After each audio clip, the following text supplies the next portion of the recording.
From the forefront of the chest up to the neck of the universal form of the Lord are situated the planetary systems named Janaloka and Tapaloka, whereas Satyaloka, the topmost planetary system, is situated on the head of the form. The spiritual planets, however, are eternal. Om Jnana Timirandasya Jnananjana Shalakaya Chakshuran Militam Yena Tasmai Shri Guruve Namaha Shri Chaitanya Manobhistam Stapitam Yena Bhutale Swayam Rupa Kadamayam Dadati Swapadantikam. He Krishna Karuna Sindhu Dina Bandhu Jagatpate Gopesha Gopika Kanta Radha Kanta Namostate Vancha Kalpa Tarupyascha Kripa Sindhuvya Evacha Patitanam Pavanabhyo Vaishnavebhyo Namo Namaha. Shri Chaitanya Shri Krishna Chaitanya Prabhu Nityananda Shri Advaita Gadadhar Shivasa Guru Bhakta Vrinda.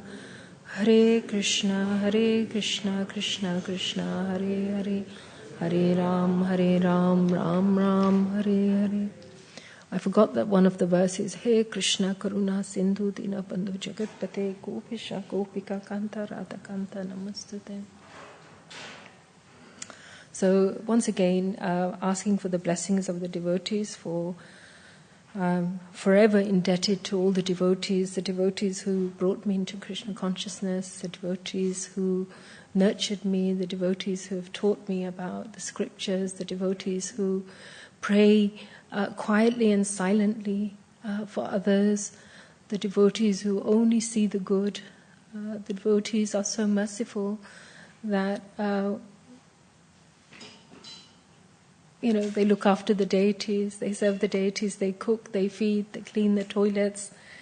And sometimes I never even have a second thought about all the privileges that one receives when we are in a temple amongst the devotees, for the association of devotees is so rare. So, forever indebted to my spiritual master and Srila Prabhupada and all the parampara, purport now by His Divine Grace A.C. Bhaktivedanta Swami Prabhupada. Many times in these pages we have discussed the spiritual planets situated beyond the material sky, and the description is corroborated in this verse. The word Sanatan is significant. This very idea of eternity is expressed in the Bhagavad Gita in chapter 8, verse 20, where it is said that beyond the material creation is the spiritual sky, where everything is eternal. Sometimes Satyaloka, the planet in which Brahma resides, is also called Brahmaloka. But the Brahmaloka mentioned here is not the same as Satyaloka planetary system. This Brahmaloka is eternal, whereas the Satyaloka planetary systems is not eternal. And to distinguish between the two, the adjective Sanatan has been used in this case. According to Srila Jiva Goswami, this Brahmaloka is the loka or abode of the Brahman or the Supreme Lord.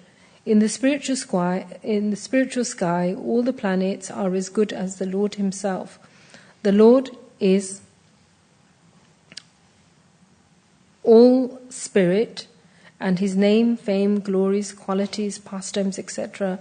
are non-different from Him because He is absolute. As such, the planets in the kingdom of God are also non-different from Him. In those planets, there is no difference between the body and the soul, nor is there any influence of time as we experience it in the material world. And in addition to there being no influence of time, the spiritual planet is also one with the Lord.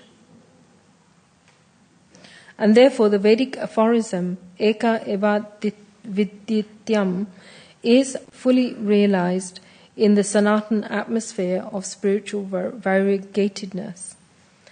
This material world is only a shadow phantasmagoria of the spiritual kingdom of the Lord, and because it is a shadow, it is never eternal. The variegatedness in the material world of duality, spirit and matter, cannot be compared to that of the spiritual world. Because of a poor fund of knowledge, less intelligent persons sometimes mistaken the conditions of the shadow world to be equivalent to those in the spiritual world, and thus they mistake the Lord and his pastimes in the material world to be one with the conditioned souls and their activities. The Lord condemns such less intelligent persons in the Bhagavad Gita.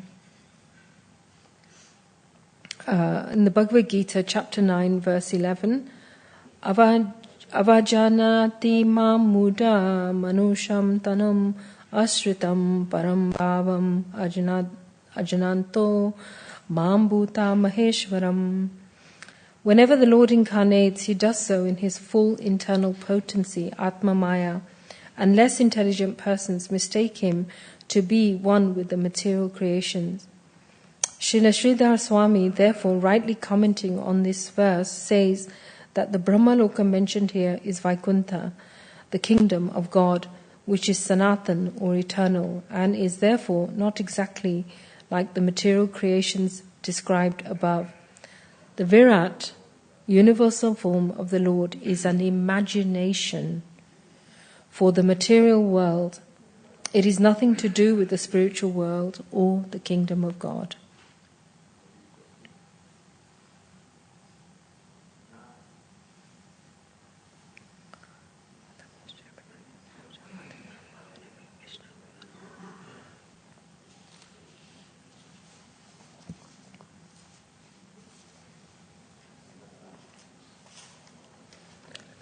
So, let me just repeat the verse. From the forefront of the chest up to the neck, the universal form of the Lord, are situated the planetary systems named Janaloka, Tapaloka, whereas Satyaloka, the topmost planetary system, is situated on the head of the form of the Lord. The spiritual planets, however, are eternal. So Srila Prabhupada starts off by giving us some clarity that in this verse where it says Brahmaloka, Sanatan, Srila Prabhupada is saying that it is not the same planet as the other planetary systems, that Brahmaloka here is actually eternal. Srila Prabhupada also explains to us that whereas there's a distinction between the material and the spiritual world. So what are these distinctions? What are the differences between the spiritual and material world? It is said that the material world is called ekpad. It is a quarter of the whole manifestation. And 3/4, or what we say tripad, is made of the spiritual planets. So actually, for us residing in the material world, we're a small, minute number. We have to also remember that we're here.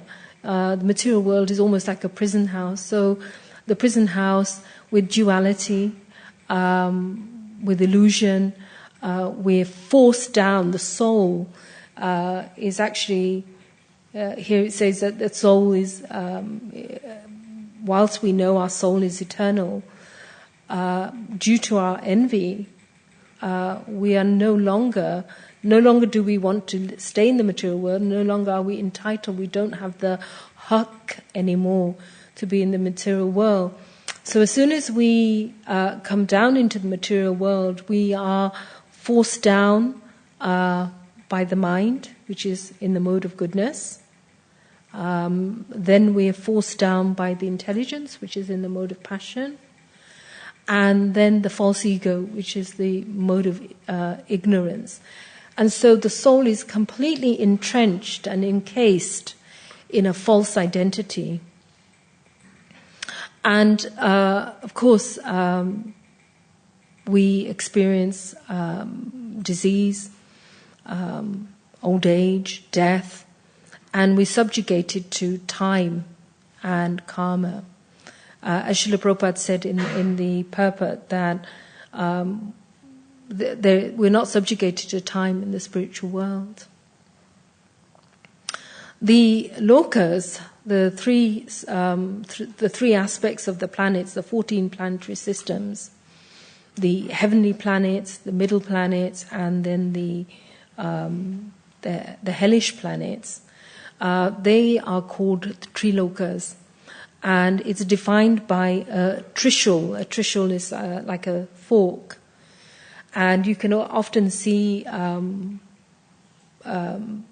Maya Devi holding a trishul fork, because that fork is meant to keep us down in the material world until we learn the truth of who we are, and ultimately overcome our envy towards the Lord, which is why we're here. And this envy towards the Lord is manifested with our inability to connect with the Lord, our inability to connect with others, our inability to be humble, our inability to be tolerant. We are never free from anxieties. So the other thing that Srila Prabhupada says, which is almost like a punch really, is that this material world, or the Virat form of the Lord, is imagination. So Srila Prabhupada absolutely annihilates any misunderstanding that we may have that the Virat form of the Lord is a person himself. It's a description of trying to understand for us that the Lord is never separate from his energies. Everything manifests from the Lord. But their actual form is an imagination. Now, the material world isn't an imagination, and those impersonalists or Mayavadis who think that everything is unreal in this world and it's not, it's all in imagination, that's not what Srila Prabhupada is saying. Srila Prabhupada is saying the Virat form is an imagination, and that the different parts of the Virat form, firstly, the Virat form has nothing to do with the spiritual world. And the different forms of the aspects of the Virat form are actually production fields, they're energetic fields. So Srila Prabhupada says that a sane person must know for certain that no matter how powerful he is, he's neither absolute or independent. So why does Srila Prabhupada say that? Again, the soul is entrenched. As soon as we come into the material world, the soul, again, is entrenched by the mind, and the mind is in the mode of goodness. Then the intelligence and the false ego, and each are 10 times bigger than the other. So when we come to the false ego, trying to overcome the false ego, it's almost an impossible task, unless we are deeply, deeply, deeply humble. So something we can discuss a little bit later is about how to develop humility, and it's something definitely that I'm working on. So whilst the different forms, aspects of the Lord represent different planets, there are hidden aspects of the Lord in the Virat form, and that is the evacuating outlet, or we would say the genital area, which is the hidden aspect of the material world, where envy, misfortune, death, hell, all of these aspects reside. So if the Virat form, as Srila Prabhupada says, is an energetic field, and life is samsara, we're moving up and down or around, but we're stuck. So often there's a misunderstanding that if we move to the heavenly planets, everything will be all right. Well, the heavenly planets are there, but they're still part of the material world. So when we think of Lord Brahma, we think of Lord Indra, the demigods, the saintly persons. They are still residing in the material world, except the higher we go, their consciousness is more evolved. So when we look at the makeup of Jambudvip, there are devotees in the spiritual planets, but also there are devotees in the material planets praying to the Lord, because the Lord descends in different forms as Hayagriva or Matsya or as Lord Nrsingadev.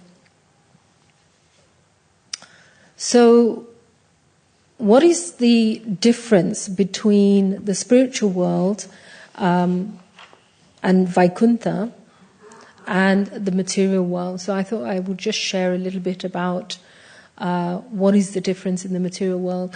The material world, we're shackled within even our body, that the soul is so contained that it almost has entrenched into a false identity.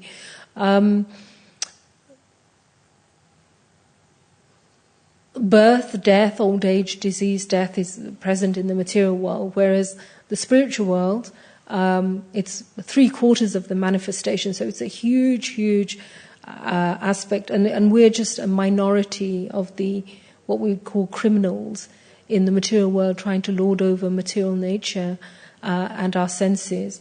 So birth, old age, disease, and death are absent in the spiritual world. And in the material world, people are like Grihamedis, they're so absorbed in sense enjoyment and bound by the modes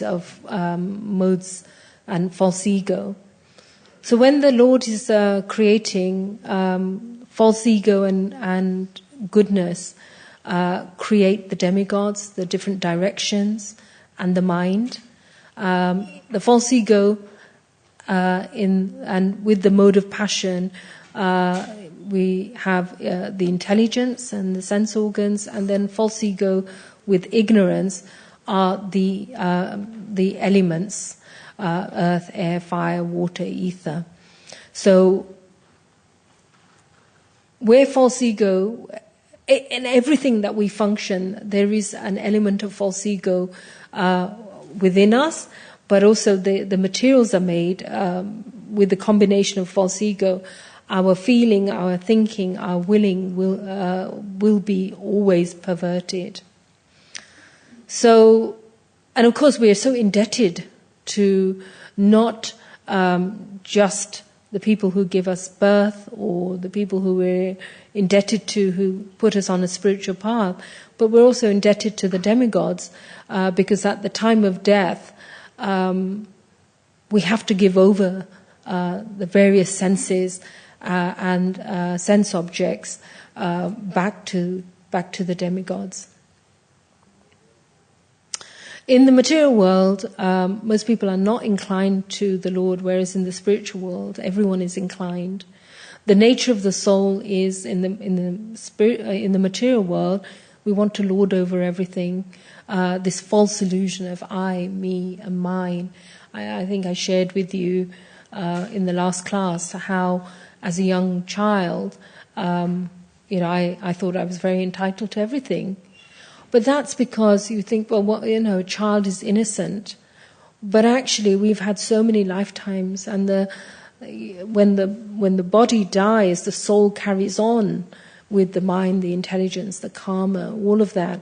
So even as a young child, you start manifesting your desires and all the conditioning that you've had for many, many lifetimes. In the spiritual world, there's no fear, but in the material world, fear is always there. There's always forgetfulness, avidya, whereas in the spiritual world, there is no anxiety, there is no forgetfulness. And as I said, in the material world, if we really see ourselves as criminals in a jailhouse, not to the point of I'm depressed, I'm terrible, I'm a horrible person, but if we see it as a process of regret that I'm here and I'm here to learn something.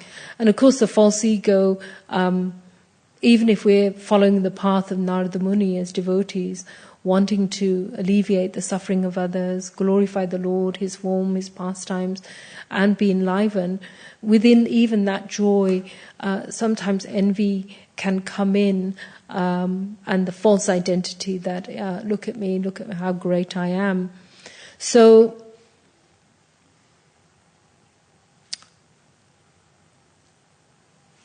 knowing the difference, and Srila Prabhupada wants us to, he's clarifying here to us two main points, that the Brahmaloka here in this verse is not of a spiritual world, and he's also alluding us to actually reading the transliteration, that this is the spiritual world that he's talking about. And I think tomorrow's verse will cover all aspects of the form of the Lord. But the other aspect, as I can reinforce to you, is that the Virat form is imagination. So how do we overcome our false ego? How do we overcome the modes of our desires?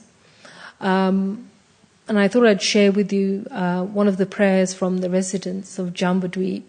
Prahlad Maharaj is praying to Lord Nrsingadev, and it is said that if we want to overcome our anarthas, our false ego, then we invite Lord Nrsingadev within our heart. So I invite you to invite Lord Nrsingadev within your heart.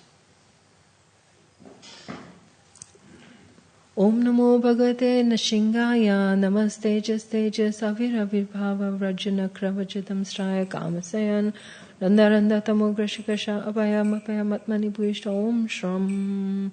I offer my respectful obeisances unto Lord Nrsingadev, the source of all power. O my Lord, who possesses nails and teeth just like thunderbolts, kindly vanquish our demonic desires for fruitive activity in this material world. Please appear in our heart and drive away the ignorance, so that by your mercy we can become fearless in the struggle for existence in this material world. In this purport, by the way, this came from Canto 5, Chapter 18, Verse 8, Srila Prabhupada says, devotees always engaged in the service of the lotus feet of the Lord can very easily overcome the hard knotted desires for fruitive activities. Because non-devotees cannot stop the waves of sense gratification, although that they try, they're not able to do so.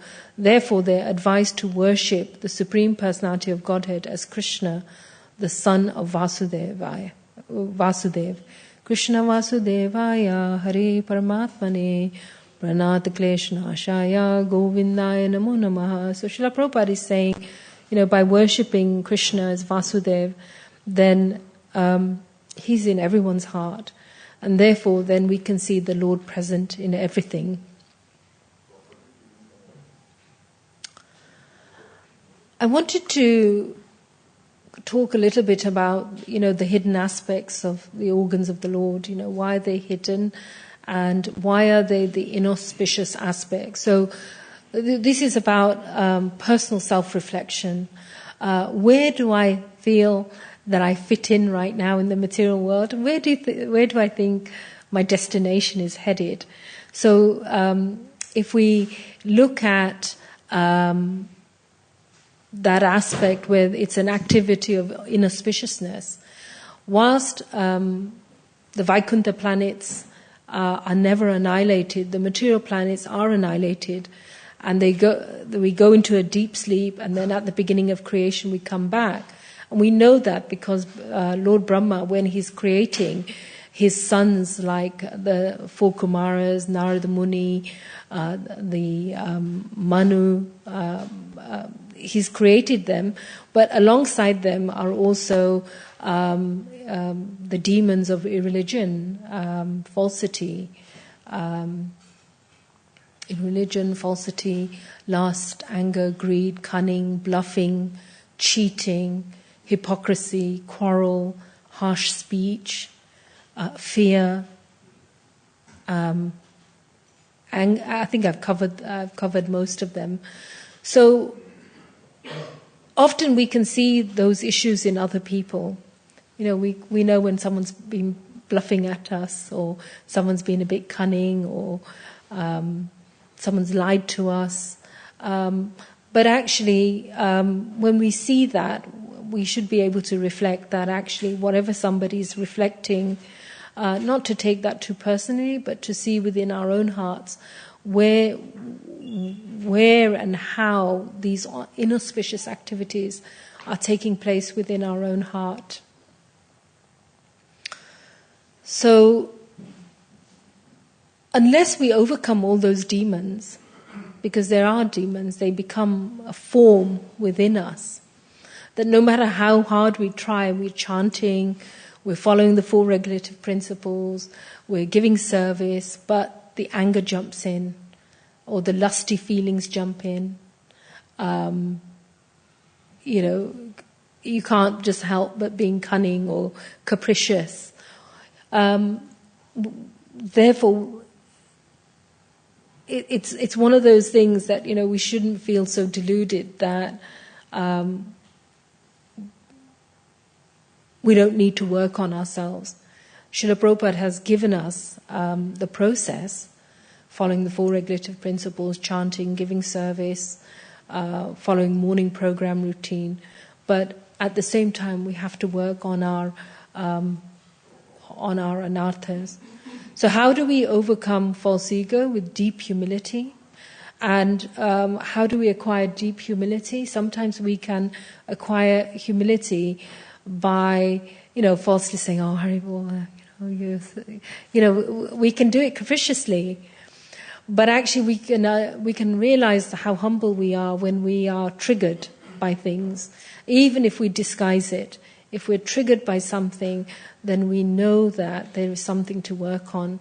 So, recognizing the demons within our own heart, and somebody says to us, "Well, you're a liar, or you're a cheat, or you're lusty, or you're dishonest, you're cunning, you're all of these things," then we should be able to get to a point where we say, "Yes, I am that.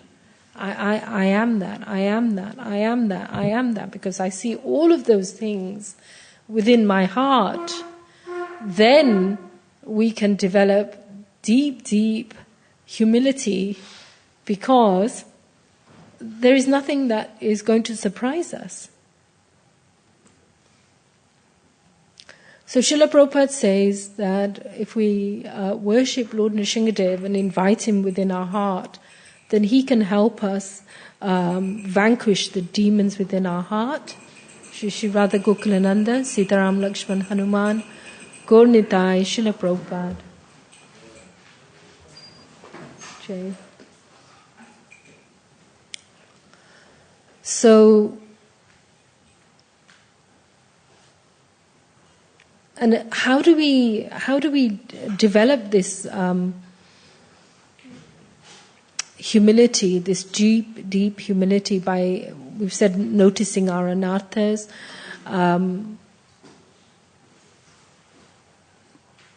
worshipping Lord Nrsingadev, associating with the devotees.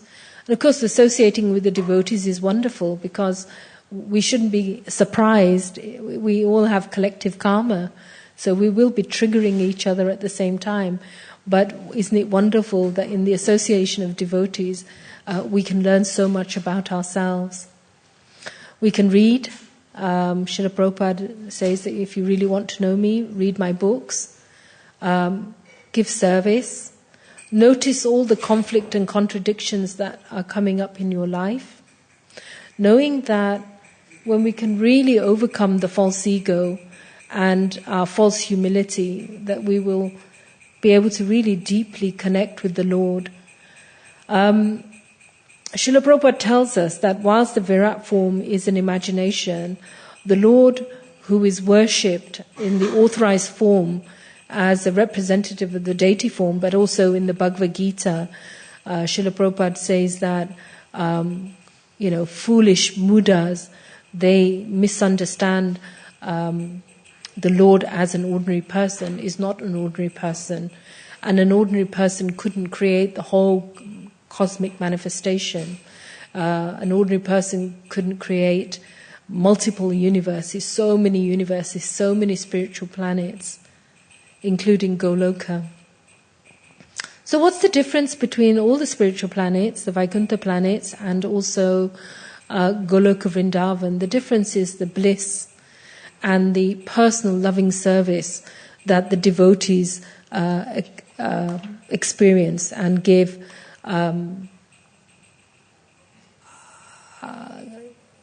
express their love and their service to Lord Krishna. So Srila Prabhupada uses the word aja gala sthana. He says that in this material world we're trying to milk the nipples on the neck of a goat, but really the source of milk is somewhere else. And unless we find the source of the milk, we won't flourish.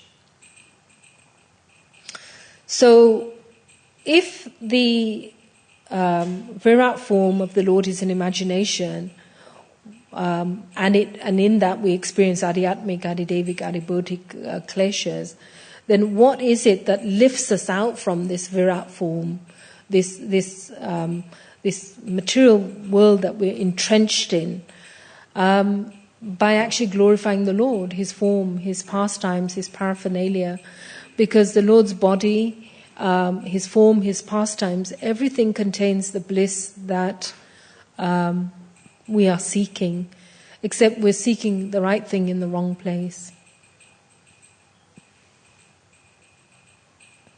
So I'm going to stop here, and we've got 10 minutes before the class ends. So it would be really nice if we could sing the Nishinga prayers and invite Lord Nishingadev within our heart and ask him to rid of the irreligion, the falsity, the cunning, the cheating, the lying, the lust, the anger, the greed, the envy, the harsh speech, the hypocrisy, the quarreling, fear within our heart. So please could somebody get... thank you, Govinda Prabhu.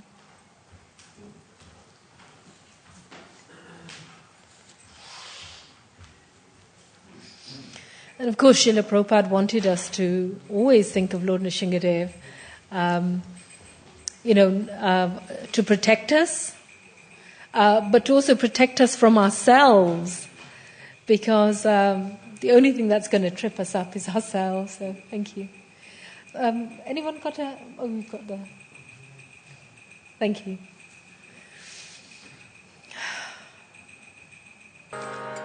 Thank you for that, dear devotees. So by just chanting and remembering Lord Nishingadev, there is so much hope, and there is so much good to expect in life.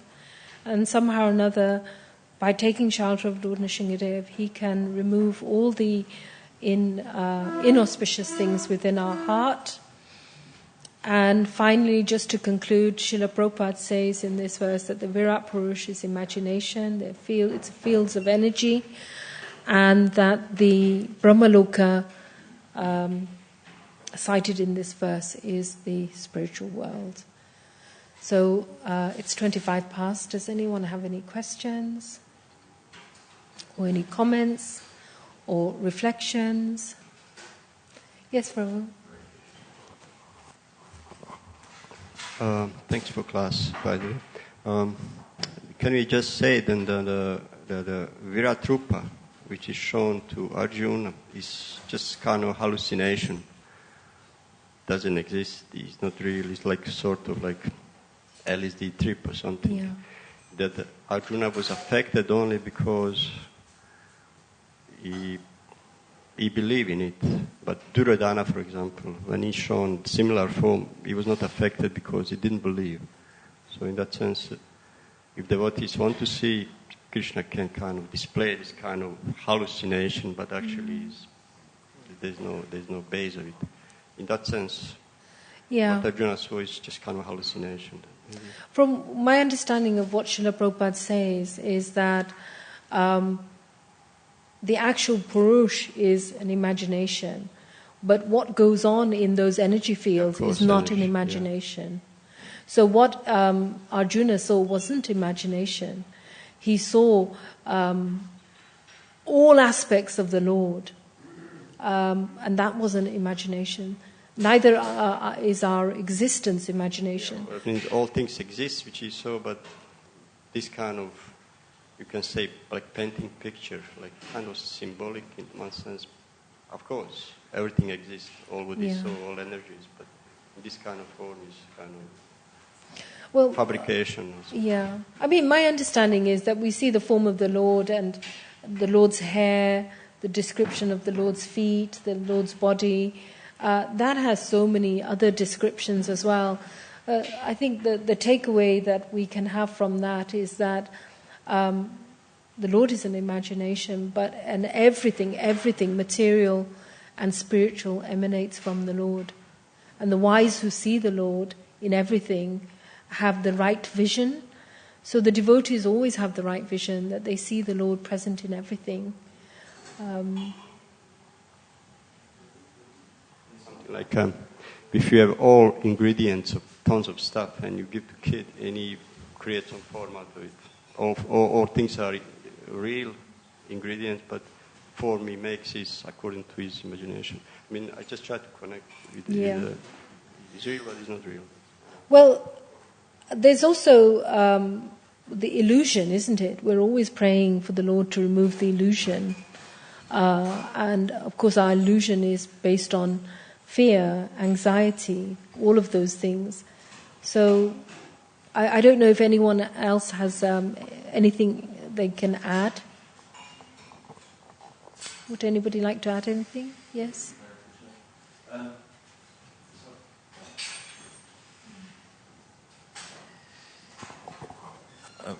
Please forgive me, but I'm very new to this.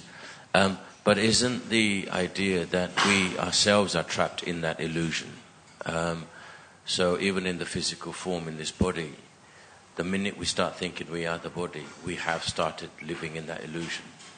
The minute we realize that we are the soul, that illusion changes because we see our perspective or our paradigm shifts, and therefore we're better connected in seeing the visions or the versions of Krishna.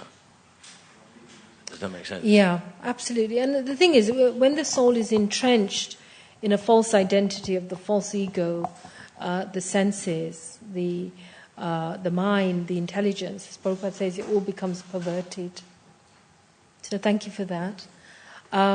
It's 8:30, so unless anyone has any questions, we'll stop on time.